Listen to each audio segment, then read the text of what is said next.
নমস্কার, আমি স্বর্ণকমলিকা চক্রবর্তী।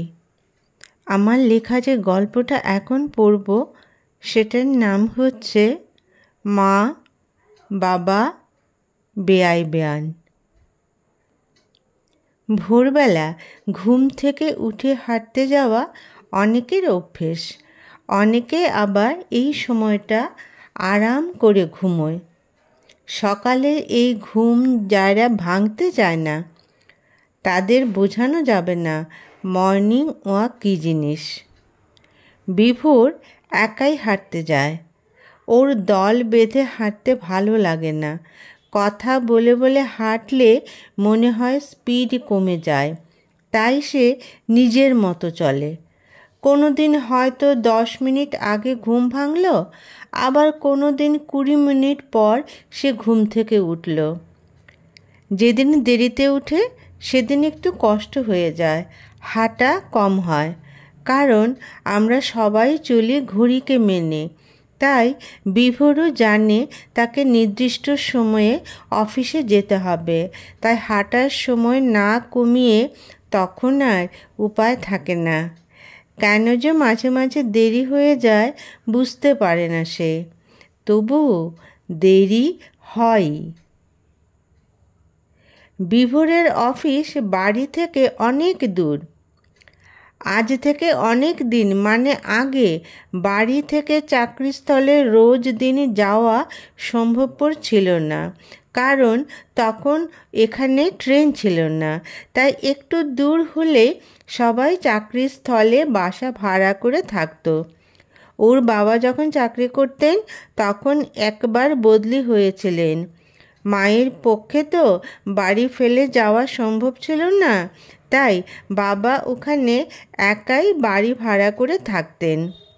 এখন বিভোর ওই জায়গা থেকে আরও অনেক দূরে যায়। ওর বাবা বলে, সত্যি আমরা কত কষ্ট করে চাকরি করেছি।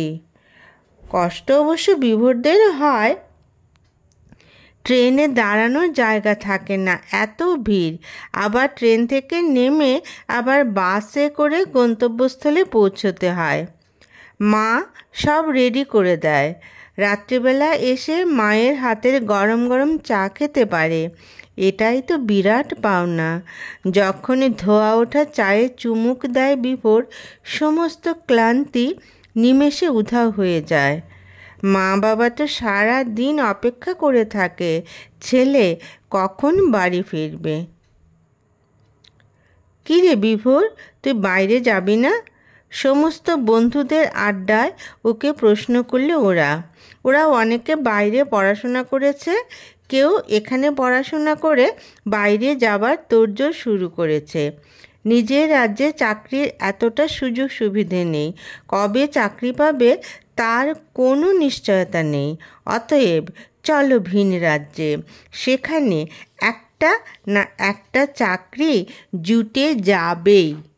কিন্তু বিভোর পরিষ্কার জানিয়ে দিল সে বাড়ি থেকেই চাকরির চেষ্টা করবে। সবাই ওকে বোঝালো যে বাইরে সুযোগ অনেক বেশি রয়েছে, বেশি দিন হয়তো অপেক্ষাও করতে হবে না, যে কোনো একটা পিজিতে থেকে একটা না একটা চাকরির জোগাড় করতেই পারবে। এখানে যদি অনেক দিন শুধু শুধু বসে থাকতে হয় তবে তো মানসিক ভারসাম্য নষ্ট হওয়ার সম্ভাবনা 100%। কিন্তু সে বাইরে যাবে না। বন্ধুরা বলল, শোন, আমরা সবাই যখন বাইরে গিয়ে চাকরি পেয়ে যাব ও মাইনেটা বলবো, তখন কিন্তু আমাদের ফোন নাম্বারটা ব্লক করে দিস না।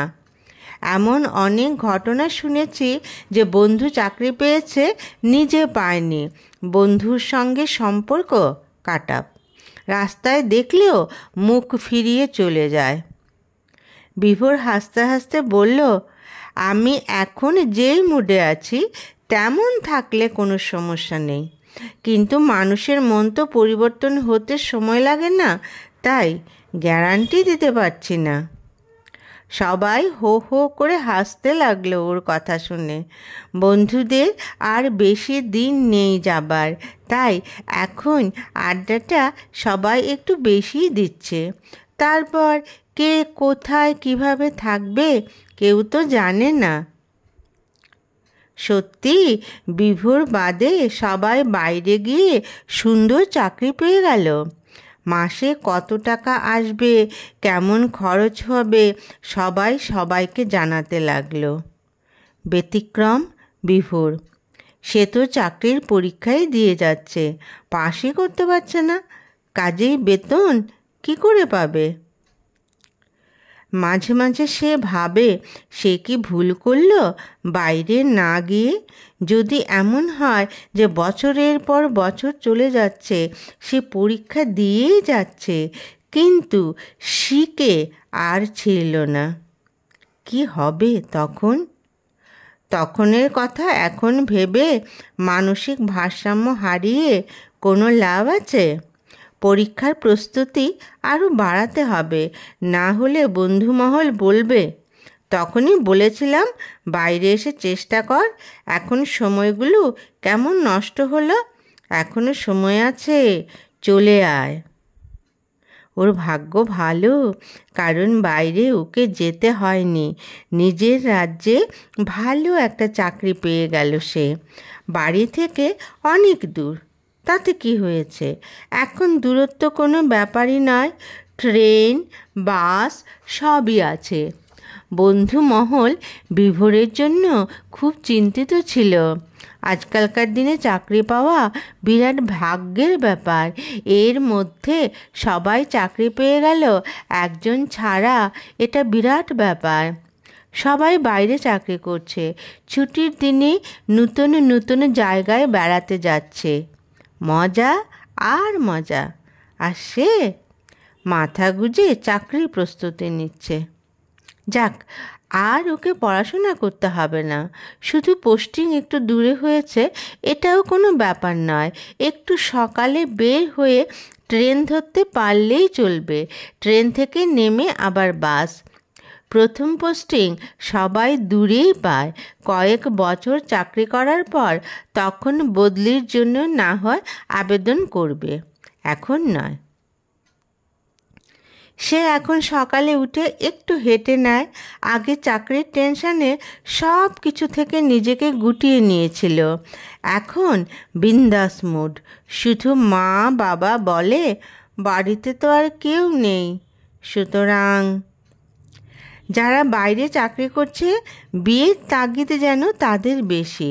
আর একা পিজিতে ভালো লাগছে না, এখন পিজির রান্নাও খেতে স্বাদ লাগে না। মা বাবারা এখানে তাদের জন্য পাত্রী খুঁজছে, নিজের রাজ্যের মেয়েই সবাই বিয়ে করতে চায়। অতএব শুভস্য শীঘ্রম। ওর বন্ধু রণজয় বিয়ে করে বউকে নিয়ে চলে গেল চাকরিস্থলে। বিয়েতে অন্য বন্ধুরাও এসেছিল, খুব মজা হয়েছে। সে ফ্ল্যাট ভাড়া করে এসেছে, একমাত্র মেয়ে, সুন্দরী, আর কিচ্ছু চাইবার নেই। বিভোর ভাবছে মা বাবা তো ওর জন্য মেয়ে দেখা শুরু করে দিয়েছে, যতদিন পছন্দ না হয় ততদিনই মঙ্গল। এত তাড়াতাড়ি সে এই বন্ধনে জড়াতে চায় না, এখন তো বিন্দাস আছে, পরে থাকবে তো এই বিন্দাস।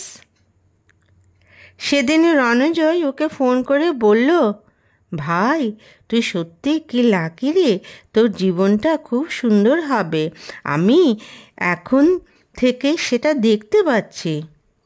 বিভোর হেসে বলল, মাত্র বিয়ে করে বউকে নিয়ে গেছিস, কোথায় লাল নীল সবুজ রঙের কথা বলবি, আর এখন তুই তাত্ত্বিক কথা বলছিস, কি হয়েছে রে? রণজয় ফোনে যা বলল সেটা শোনার জন্য বিভোর প্রস্তুত ছিল না। সত্যি তো, এটা তো একটা মারাত্মক সমস্যা। ওর বউ এমনিতে খুব ভালো, দুজনের মধ্যে কোনো সমস্যা নেই, কিন্তু ওর মা বাবার বয়স হয়েছে, মেয়ে এত দূরে থাকে, তারা একটা মানসিক অস্থিরতায় দিন কাটাচ্ছেন। অসুস্থ হলে ডাক্তারের কাছে নিয়ে যাবার কেউ নেই, এদিকে বউ পড়েছে মহা ফ্যাসাদে। মা বাবার চিন্তা করে সে নিজের সংসারে মনোযোগ দিতেই পারছে না। সে বলেছে ওর মা বাবাকে এখানে নিয়ে আসার জন্য। ওর ছোট ফ্ল্যাট, কি করে ওরা দুজন থাকবে সে ভাবতে পারছে না। এদিকে ওর নিজের মা বাবার অবস্থাও তথৈবচ। সেও তো একমাত্র ছেলে। মা বাবা মুখে কিছু বলছে না, কিন্তু সে বুঝতে পারে ওরা নিজেদের প্রচণ্ড অসহায় ভাবছে। বিভোর ওর সব কথা শুনল, কিন্তু সমাধান দেবার ক্ষমতা তো ওর নেই। মা ডাক দিল ভাত খেতে। সে পরে কথা বলবে বলে ফোনটা ছেড়ে দিল। মা বলল, কী রে, কে ফোন করেছিল? তোর মনটা কেমন খারাপ খারাপ লাগছে? মাকে এসব কথা বলা যাবে না, শুধু বলল রণজয় ফোন করেছিল। ভোরবেলা হাঁটতে বেরিয়েছে বিভোর। সে তো একা হাঁটে, তবে অধিকাংশ মানুষই গল্প করতে করতে হাঁটে। তাদের গল্পের যে কত বিষয়! চলার পথে সে গল্পগুলো মাঝে মাঝে শোনে এবং হাসিও পায়, কারণ ওরা হাঁটতে বেরিয়েছে না গল্প করতে এসেছে। অদ্ভুত সব বিষয় যে মাঝে মাঝে কানে আসে। আজ কি হলো বিভোরের? সে পিছনে ইচ্ছে করলেই সে তাদের পিছনে রেখে সামনে এগিয়ে যেতে পারত, কিন্তু সে হাঁটার গতি একটু কমিয়ে দিল। রণজয়ের কথাগুলো মনে অনুরণিত হতে লাগলো। দুজন মহিলা সামনে গল্প করছে। একজন বলছে উনার বন্ধু একদিনের জন্য এখানে এসেছিল, ব্যাংকে কি একটা কাজ ছিল, সেটা সেরে বোনের বাড়ি থেকে আবার চলে গেছে। আরেকজন বলছে কেন থাকলো না নিজের বাড়ি। ওই মহিলা এবার পুরো কাহিনীটা বলল। বন্ধুর ছেলে বাইরে থাকে, একমাত্র ছেলে। এদিকে বাবার বয়স হয়েছে, মায়ের পক্ষে একা সব সামাল দেওয়া সম্ভবপর হচ্ছে না। বাবাকে প্রায়ই ডাক্তারের কাছে নিয়ে যেতে হয়। শেষে বাবা মা বাড়িঘর ছেড়ে ছেলের ফ্ল্যাটে চলে গেল। সমস্যা হলো তখনই, মেয়ের মা বাবাও যখন মেয়ের সঙ্গে থাকতে চাইল। এতজনকে ছোট ফ্ল্যাটে কোথায় থাকতে দেবে? সৌভাগ্যক্রমে ছেলের ফ্ল্যাটের পাশেই একটা ফ্ল্যাট পাওয়া গেল। এখন দুই বেয়ান বাড়িঘর ছেড়ে তাদের ওখানে থাকে। বুড়ো বয়সে তো ছেলে মেয়েরাই ভরসা। বাড়ি বাড়ি করে একা থাকার কোনো মানে হয় না। বিভোর তাদের কথাগুলো শুনল। সত্যি তো, আজকাল অধিকাংশ ছেলেমেয়েরা বাইরে থাকে। তাদের মা বাবারা নিজেদের সংসার ফেলে ওইখানে যায়। কতটুকু ভালো লাগে সেটা পরের প্রশ্ন, থাকতে হয় থাকে। রণজয় তো গতকাল এই কথাই ওকে বলেছিল। সে অফিস থেকে এসে রাতে ওকে ফোন করে বলবে, তোর মা বাবা বউয়ের মা বাবাকে নিয়ে নে তোদের কাছে, ওরা একা একা কি করে থাকবে। বাড়ি এসে মায়ের হাতে চা খেতে খেতে বিভোর মাকে বলছে ওরা দুজন নাকি খুবই লাকি, কারণ সে বাড়ি থেকে চাকরি করছে। যারা বাইরে চাকরি করছে তাদের খুবই সমস্যা বাবা মাকে নিয়ে। প্রত্যেকের বিশাল বিশাল বাড়ি, কিন্তু খালি। অনেকে আবার কেয়ারটেকার রেখে দেয় মা বাবাকে দেখার জন্য। ওর মা শুনে বলল, সত্যি বুড়ো বয়সে নিজের হাতে গড়া বাড়ি ছেড়ে অন্য কোথাও থাকা বিরাট ব্যাপার। আমরা সেই অসুবিধেটা পাবো না রে। তোর জন্য একটা সুন্দর মেয়ে দেখেছি, তুই দেখে পছন্দ করলেই আমরা এগোবো। তোর বন্ধুরাও তো বিয়ের কথা শুরু করে দিয়েছে এবং রণজয় তো বিয়ে করেই নিয়েছে, তাই এখন আর না করতে পারবি না। বিভোর না বলবে কেমন করে? সে বাড়ি থেকে চাকরি করছে, বউ তো এখানেরই হবে। কাজে মেয়ের মা বাবাকেও মেয়ের কাছে যাবার কথা চিন্তা করতে হবে না। জামাই মেয়ে দুজন মিলেই তাদের দেখতে পারবে। বাইরে চাকরি করা বন্ধুদের মতো অবস্থা তো ওর নয়, তাই সে রাজি এখন। কবে বিয়েটা হবে? নমস্কার। আমার গল্পটা শুনে যদি আপনাদের ভালো লাগে তবে প্লিজ সাবস্ক্রাইব এবং শেয়ার করবেন।